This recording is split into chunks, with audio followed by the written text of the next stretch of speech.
Robin Padilla versus Kiko Pangilinan. Linawin ko po sa ating kaibigan, Senator Kiko Pangilinan, wala po akong sinabi na kulang ang batas. Ang sabi ko po ay napakaganda ng batas na ito. Hindi lang po siya napapanahon ngayon.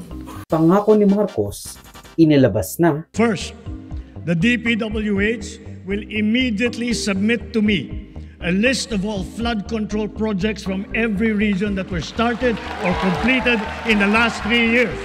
The Regional Project Monitoring Committee shall examine that list of projects and give a report on those that have been failures, those that were not finished, and those that are alleged to be ghost projects. We will publish this list. Kaya ang publiko na saksi sa mga proyektong ito ay malayang suriin ang lista. Depektibong flood control, bilyones ang kinita. Yeah, the total cost of all of the projects since July 2022 until today is 545 billion pesos. I don't know about you, but that is a very big number by any measure. That is an enormous number. Kumusta? I'm Ulysses or Award Joseph and welcome to News Worthy Recap Weekly Edition number 116. We have thus covered since last week, so skip the answers provided if it piques your interest. Depektibong flood control projects, piggy bank ng Kurakot. Yeah, the total cost of all of the projects since July 2022 until today is 545 billion pesos. I don't know about you, but that is a very big number by any measure. That is an enormous number. 15 contractors para sa mga flood control projects lamang ang nakatanggap ng kontratang nagkakahalaga ng 100 billion pesos nationwide mula July 2022 to May 2025. However, this is another disturbing assessment statistic. 20% of the entire 545 billion budget napunta lang sa 15 na kontraktor. Sa 15 na kontraktor na yan, 5 sa kanila ay may kontrata sa buong Pilipinas. Alam nyo yung paglabas ni PBBM ng ganitong listahan na kung isipin one of his attempts para pabanguhin ang kanyang pangalan as this sort of hardworking, transparent president na trabaho ng trabaho pero hindi nararamdaman ng tao dahil LGU ang may mali. Kumbaga pinapasa niya yung mali sa mga LGU. Na hindi natin alam kung tama ba yung pagpasa niya, na wala ba talaga siyang kasalanan, na wala ba siyang kubra sa mga flood control projects. Pero itong attempt niya for transparency is good, pero alam nating nagpapabango siya ng kanyang pangalan. Ayun yung naratibong gusto niyang iparating, lalo na at matatapos na ang kanyang termino. Pero yung sinasabi niyang 500 billion pesos nationwide na kontrata para sa mga flood control projects ay nagsimula ang bilangan nung umupo siya sa pwesto. Ibig sabihin, 100 bilyong piso ang nagastos pero tila'y walang kinalabas ang maganda under his term. No, pwede niyo sabihin na yung iba, yung pesahan sa, o kaya naman pinlano nung panahon ni Duterte. So hindi naman talaga ako may kasalanan or hindi naman yung LGU noon pero hindi naman yung LGU ngayon ang may kasalanan, di ba? Pero kahit na sa'yo pa rin yung termino kung saan yung 500 billion pesos na yon ay nagastos nationwide para sa mga flood control projects. Naglabas rin si BBM ng panibagong website where people can look into how much ang isang project, sino ang contractor, location at kung kailan matatapos o natapos ang isang flood control projects. The website is Sumbong kay Bonggang Bongbong. Dito na kayo sumbong, diretso pa ang aksyon. Isang bonggang gabi sa inyo lahat. Ito naman po si Bongbong, sisilipin ang inyong mga sumbong. Walang baliligtasin. Lahat tutumbukin dito. You can visit the website at sumbongsapangulo.com. And can you believe it?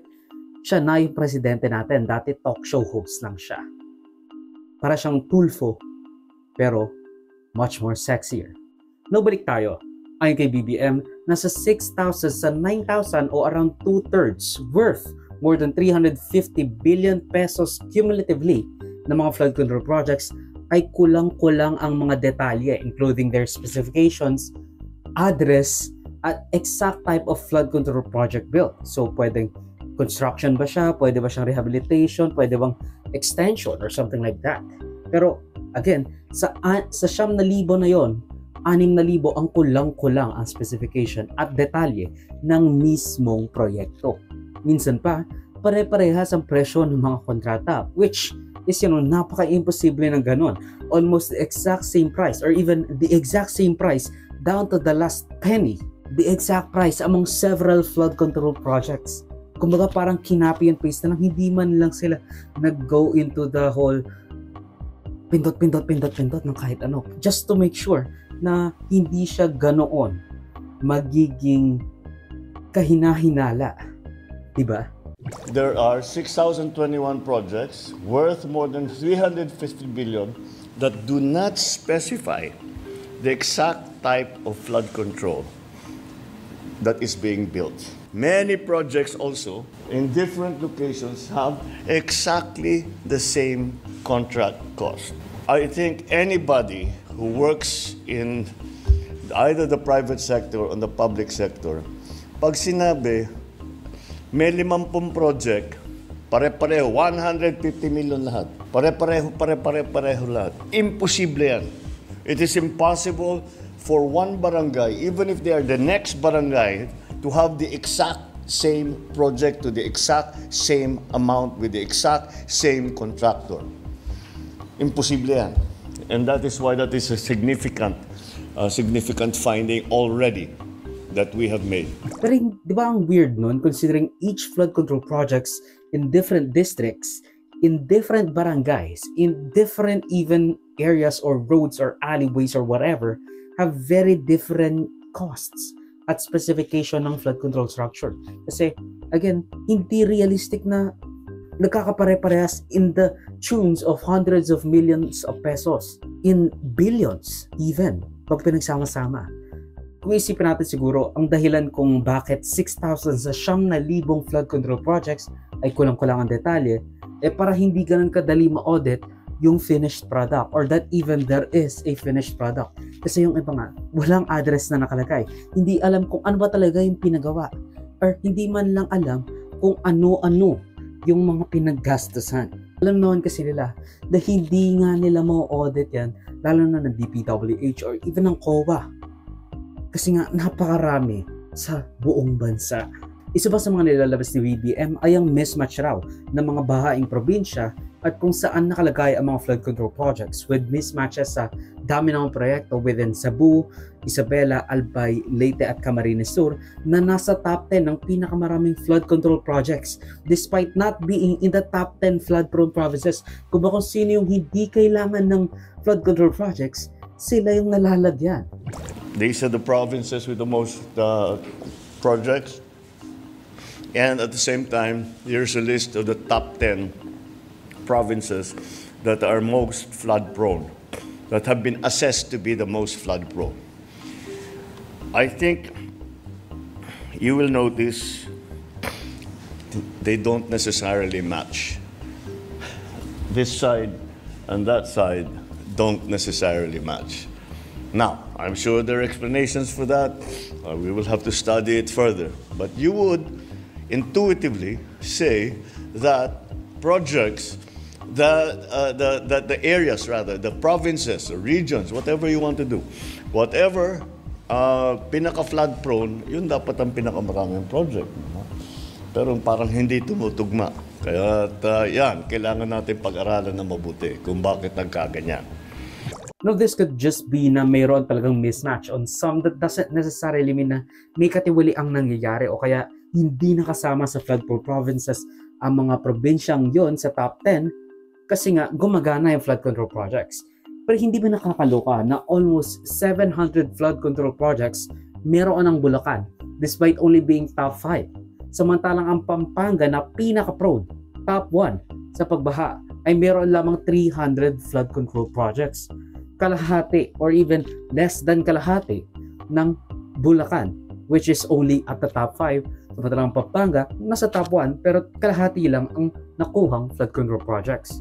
Tilay meron din raw political cronyism at mga baluarte ang mga construction companies na nagdo-dominate sa mga iba't ibang probinsya sa Pilipinas, with Pasig Mayor Vico Soto na dinadagdag na ang kanyang kalaban nung nakaraang eleksyon, midterm elections, na sina Diskaya, ang may-ari ng top 1, top 2 at 7 pang kumpanya na nakakuha ng bilyones na kontrata o kaya na may construction company.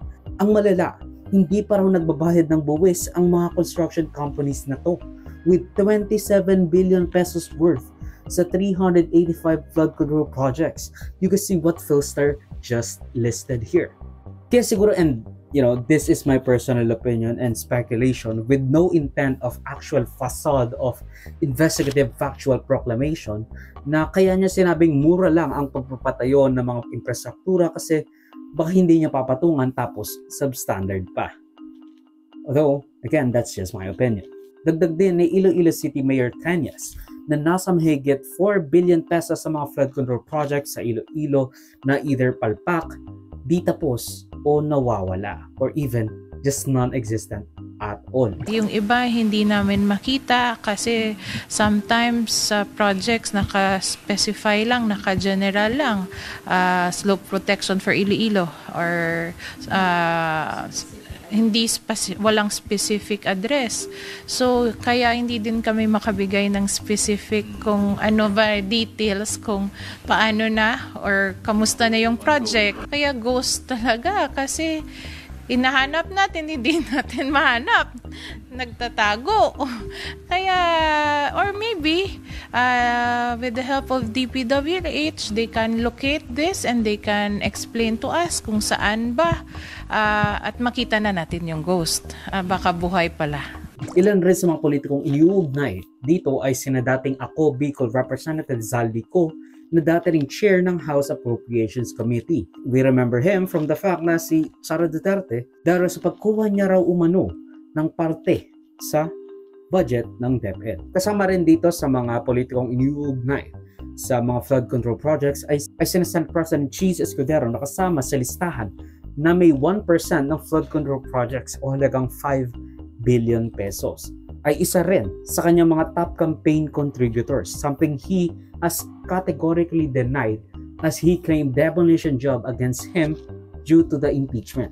May gusto ng impeachment, yung marahil nasaktan, tinamaan o nasapul sa mga talumpati at mga pinagagawa at pinagsasabi ko nitong mga nagdaang araw. Klaro naman yun. Yun ang impormasyong nakakarating sa amin.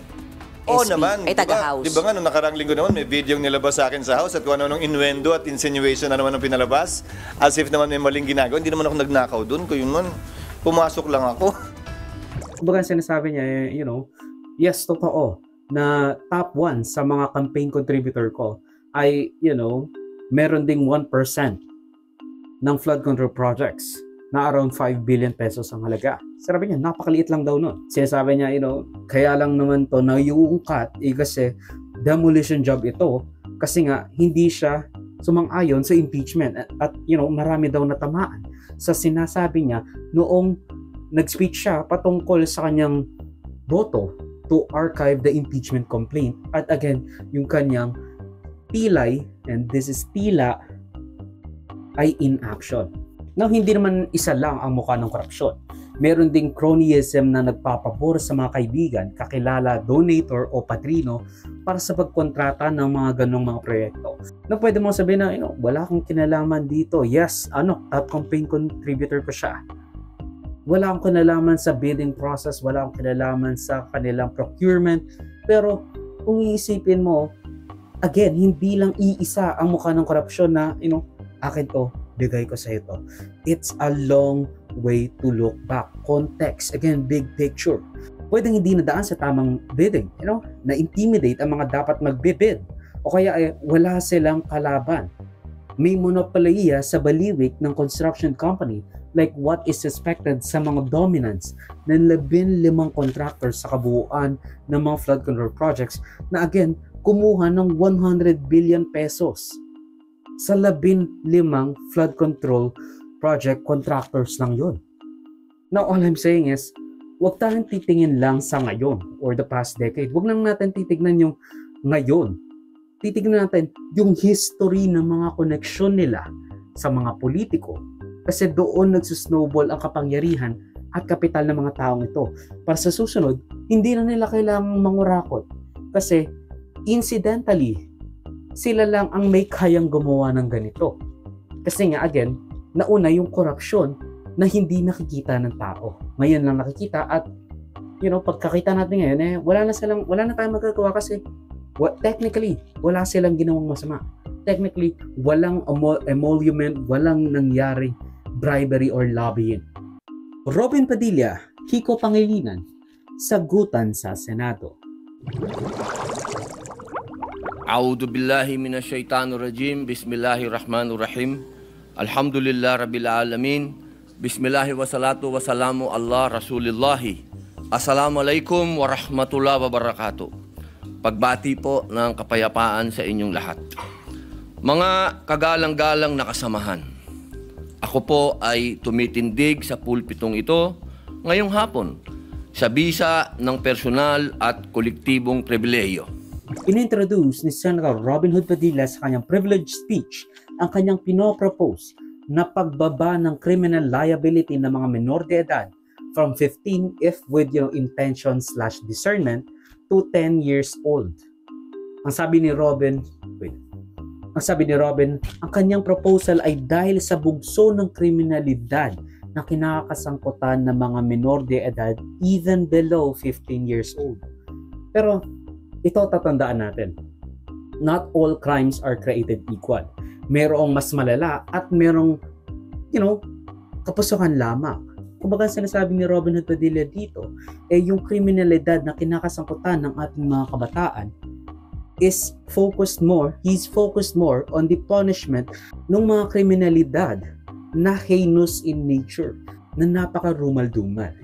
Baka po napapanahon na upang muli nating bisitahin ang mga umiiral na batas tungkol po sa kriminal na pananagutan ng mga kabataan.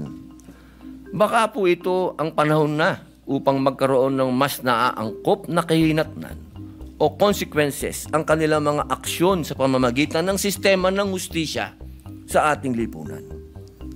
Batid ko po na iba't iba ang magiging reaksyon dito, subalit sa tingin ko ay kailangan na nating suriin ang pagbababa ng edad ng kriminal sa pananagutan hanggang 10 taong gulang po. Pagdating sa karumal-dumal na krimen, inuulit ko po, na huwag na tayo magpatumpik-tumpik pa. Itong mga bagay tulad ng kalaman nila sa mga pinagagawa nila, whether that be crime or sex and many others, ay alam na nila yan. Alam na nila, huwag na natin sabihin, huwag na tayo maging naive in that regard na iisipin natin ang mga bata bilang blank canvas. Yung mga to, 10 years old, 11 years old, 12 years old, sometimes they know more about these stuff, about sex, crime, and other things due to either karumal-dumal na krimen or habitual promiscuity or even just the knowledge of it. Dahil nga sa mga impormasyon na available sa ating lahat, mas marami sa kanila. And, generally speaking, alam yung mga ginagawa nila, alam kung ano yung nakikita nila, alam yung consequences ng alam nila at ginagawa nila or gusto nilang gawin. Sometimes even more knowledgeable than those older people than them. Ganyan na ang new normal sa ating mga kabataan. The youth is evolving faster than what we could comprehend and what the laws we currently abide by entails. Nilililang ko po hindi ko po nilalahat. Ay alam na po nila ang kanilang ginagawa ayon sa kanilang mismong kapasyahan. Dahil itong bata nakapagplano na. Naiplano na niya sa isip niya yung gagawin niya. Paano po nating iisipin na yun ay bata pa rin? Lalo na po ngayon, natalamak ang exposure ng mga kabataan sa social media at internet. Nabanggit ko na rin po noon ang ulat ng Council for the Welfare of the Children, base na rin sa datos ng UNICEF, na sa 1 sa 3 minor na edad ay gumagamit ng internet. Ayon din po sa National ICT Household Survey, halos 60% ng mga batang edad 10 hanggang 17 taon ay may access at gumagamit ng internet. Dahil nga po sa mga napapanood nila at ginagaya nila katulad po ng rape kay Kai napanood. Aminin man po natin o hindi, dala na rin ng pag-usap ng modernong panahon. Ang mga kabataan po natin ay mas maaga nang makatuklas at sumubok ng mga bagay-bagay. Mas nauunawaan na ng kabataan ang pagkakaiba ng mga katanggap-tanggap at hindi katanggap-tanggap na gawain kumpara noong mga naunang panahon. O noong panahon natin. Sa ating kasalukuyang batas po, ang mga 15 anyos pababa ay exempted sa kriminal na pananagutan at sasailalim sa mga intervention program ng pamahalaan. Samantalang may edad na higit sa 15 taon gulang, ngunit hindi lalampas ng 18 taong gulang, ay hindi rin pananagutin. Maliban na lamang kung siya ay kumilos ng may sapat na pag-unawa o discernment. Batid ko din po na naglabas na ang ating kataas-taasang hukuman ng mga panuntunan sa pagdetermina kung ang child in conflict with the law ay umakto ng may discernment. Ayon po sa Supreme Court, ang discernment ay tumutukoy sa kakayahan ng isang bata sa oras ng pagkakasala na maunawaan ang pagkakaiba ng tama at mali. Kasama rin dito ang kakayahan ng minor de edad na malaman ang kahinatnan ng pagkakasala. Ayon kasi sa Revised Penal Code noon, pwedeng maporsahan o maging criminally liable ang mga 9 years old pataas, no questions asked. Isinulat ni Kiko Pangilinan ang RA 9344 kung saan itinaas niya ang criminal liability threshold from 9 years old to 15 years old. Kasama na ang mga supporting mechanisms sa development ng mga batang in conflict with the law or again, juvies. Klinaro pa ni Kiko sa panibagong batas with RA 10630 kasi nga nakita yung mga pagkukulang sa batas, especially the support and mechanism na inintroduce niya noong 2013 at again, na-signed into law in 2013 na nag-introduce ng discernment bilang factor sa pagdedesisyon kung dapat bang kasuhan ng isang kabataan from, above 15, below 18. Ibig sabihin, kailangan patunayang may intention na gumawa ng masama. Alam ang tama sa mali. Yung behavior ng teenager before, during at after the commission of crime, among others, para sa between above 15 at below 18 years old. Hindi po tama at hindi ito naaayon sa batas na walang pananagutan ang kabataan na nagkakasala. Number 1. Number 2, hindi rin tama na ang nagkasala sa batas na menor de edad ay dapat pakawalan. Number 3, hindi rin tama na kapag ikaw ay below 15 at up to 9 years old at ikaw ay nagkasala, ay dapat kang pakawalan. Maliwanag, noong 2006 na ipasa yung batas, nakita ang ilang mga naging problema sa implementasyon ng batas. Kaya noong 2013, ito ay inamendahan under the chairmanship then of now Senate President Chis Escudero. He was the chairperson of the Senate Committee on Justice. So paano yung mga below 15, di ba? Ang sinasabi nila neglected child ang ituturing or ang itatawag sa mga 12 to 15 years old ng mga serious crimes na nag-commit ng mga serious crimes, making them basically invincible. Hindi sila pwedeng gawing liable sa kanilang krimen even if it is heinous. Dadalhin lang sila sa bahay pag-asa from 1 year minimum to until whatever. Ayun yung kind of point of contention nila. Kiko Pangilinan pushback sa assertions ni Robin Padilla na agad pinalalabas o pinapakawalan ang mga below 18 when they commit a crime, especially heinous ones, kasi nga, hindi naman sila makukulong. Yun ang sabi. Pero kung isipin natin, ayun ba yung tinutukoy na argumento ni Robin Padilla? Ang sinasabi niya ay, alam ng mga bata ang kanilang karapatan. at inaabuso nila ito dahil hindi sila makukulong in the same sense na nakukulong ang mga 18 pataas. Hindi sila natatried as an adult kasi nga again, below 15 sila. Madalas, nakakalaya sila lalo na kapag below 15 na konting bahay pag-asa mandatory confinement staycation lang, especially if drugs and situation, makakalis ka na within a few years. Ang problema natin nung na-enact yung batas na yan, I think it's about 2006. Dahan-dahan nalalaman ng kabataan yung kanilang criminal exemption ay sila ginagamit ng sindikato. But later on, around 5 to 10 years from the enactment of that law, with all due respect sa involved sa paggawa nitong batas nito, because I know that was enacted before because of the demands of the time. But ito ngayon, nagbago nga, sabi mo nga, nagbago ang panahon. So I think it's about time na i-re-examine na naman natin, i-revisit natin itong batas na ito. Dahil nga, noon, ang mga bata ang ginagamit ng mga sindikato. Pero ngayon, ang mga bata na mismo ang sindikato. Hindi na sila nagpapagamit. Sila na mismo ang organizer sa criminal syndicate. Mga bata. Pag mahuli mo yan, pag imbestigahan mo, wala na sila ituturo na ginagamit lang po kami nitong mga matatanda na mga sindikato, inutusan kami. Sila na mismo. At pag hinuli mo, tama ka, sinabi mo, pag huli mo, pag hawak mo sa bata, bubunot ka sa bulsa yan. Sir, birth certificate ko, less than 18 pa ako. Less than 18 ako, sir. Kaya hindi mo ko pwede arrestuin. And totoo rin, yung mga gumagamit ng bata sa kanilang krimen shall also be punished sa krimen na pinagawa nila with even the parents taking the blame.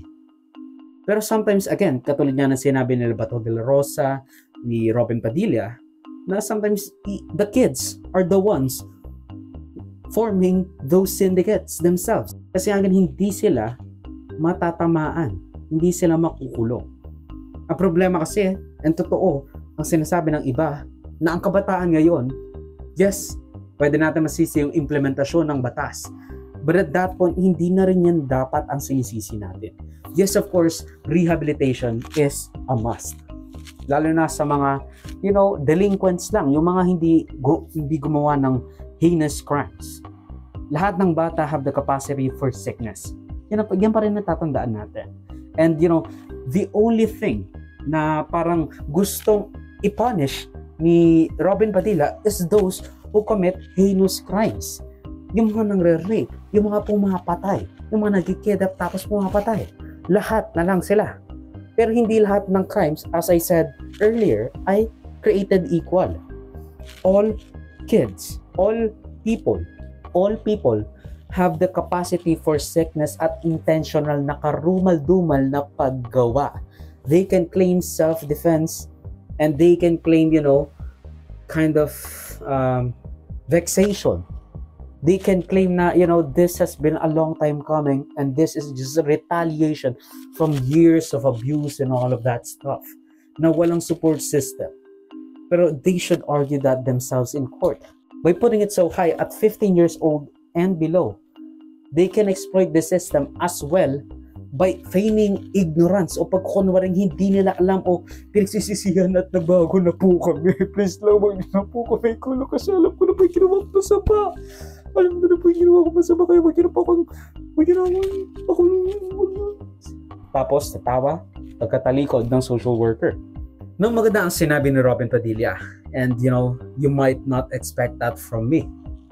Pero siguro ang problema ko na lang ay yung pagpaparusa rin sa illegal na droga o kaya na may some form ng arson dahil pwedeng sila ginagamit lang bilang courier as I said earlier. Again, katulad ng nangyari or na existing provision sa RA 1060 is, ang kapag courier sila, ang paparusahan mo ay yung mismong sindikato. Okay, not the kid. And then put the kid into bahay pag-asa or some shit like that. O kaya naman sa arson na sinasabi ni Padilla, pyromaniac o mahilig lang magsilab ng kung ano-anong bagay. I know, I have. Ganon din ako dati. Siguro, titignan na lang natin at siguro lalagyan na lang natin or dadagdagan na lang natin ng discernment or at least yung inquisition natin sa discernment nila sa mga less destructive with no direct physical offense. Kasi again, ang pinupush lang naman ni Robin Padilla is that those who commit heinous crimes, even if they are below 15, shall be punished under the law. Hindi lang yung magsistaycation sila sa Bahay Pag-asa tapos within a few years after good behavior, makakalaya na. Basta, I am in favor of Robin Padilla's proposal na, you know what? I'll do you one better, Robin. When heinous crimes are involved, discernment lang ang titignan, hindi ang age. Wala tayong pakay kung 9 years old, 10 years old, kapag gumawa sila ng masamang krimen tapos pinagplanuhan talaga na may discernment sila, gross yung kanilang pag-act, yung kanilang attitude before, during, and after. The fact na gusto nilang itago, i-conceal yung krimen. Kumbaga makikita natin yan as premeditation na agad, na pinlano nila, ganyan-ganyan. Hindi na natin titignan yung age nila, tignan natin yung discernment, especially if heinous crimes nga, as I said earlier. So ano ba ang argumento? Bakit ayaw ng mga progresibo grupo ang pagbaba ulit ng criminal liability? Well, baka kasi daw maging punitive o sumesentro sa parusa instead of rehabilitation. Pero as I said earlier, if we think about it, heinous crimes lang naman ang tinutukoy. Not all crimes are created equal. And ang gusto ni Robin Padilla, the heinous crimes are the ones to be committed and kind of made it so na they shall be tried as adults. Because what they did, it falls within the naivete of a child less than 10 years old. Not all crimes are created equal.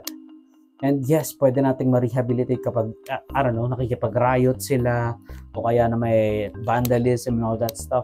Yeah, lagay natin sila sa Bahay Pag-asa or even just as the provisions sa existing law said, bantayan sila. Ilagay sila sa listahan so that para mabantayan ang DSWD.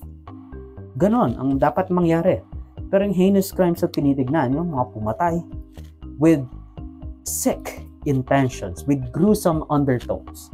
Sometimes bad apples are just that, bad apples. Kumbaga, hindi natin dapat tinitignan yung age nila as the limiting factor. Lalo na kung heinous crime ang titignan natin. Kasi sa heinous crimes, ang nakikita natin is just 2 of 3 things. Either rape, murder/homicide, or a mix of both.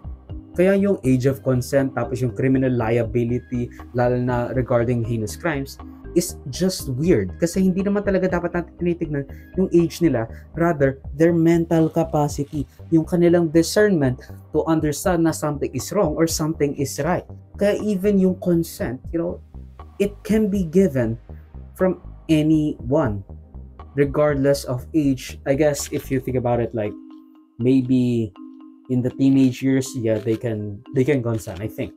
But that's not what we are talking about, They can commit crimes and they can permit consent. At yan ang pagtatapos ng News and Worthy Recap Weekly Edition for roughly the second week of August 2025. Most which is more topic center approaches na balitas if you feel I'm presented them in any way. Salamat sa panood, baka ba warmly love, subscribe, follow me next social and avoid Joseph that will be linked down below. Susunod muli, of course, paalam.